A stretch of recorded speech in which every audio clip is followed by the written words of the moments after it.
নমস্কার বন্ধুরা, আজকে আমি বানাচ্ছি দই ঝিঙ্গি। আগে ঝিঙ্গিটাকে ভালো করে ভেজে নেব।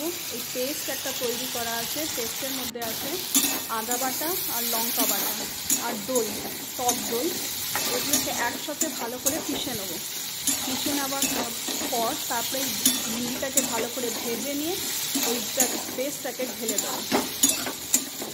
পেস্টে দই আছে, টক দই, আদা বাটা আর লঙ্কা বাটা, এটা দিয়ে আমি পেস্ট তৈরি করেছি।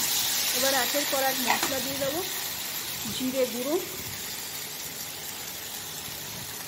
এবার দেবো ধনে গুঁড়ো, এবার দেবো লঙ্কা গুঁড়ো সামান্য কালারের জন্য, এবার দেবো নুন,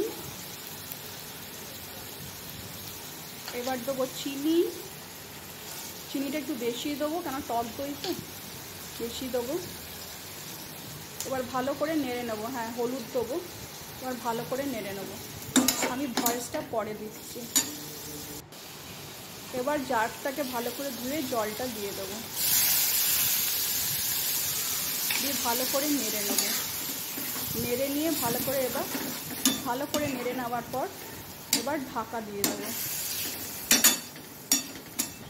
খুব সিম্পল রেসিপি, কোনো ডিফিকাল্ট নয়, খুবই সিম্পল। এবার নামানোর সময় ঘি আর গরম মশলা দিয়ে নামিয়ে নেব। আমার রেসিপি রেডি।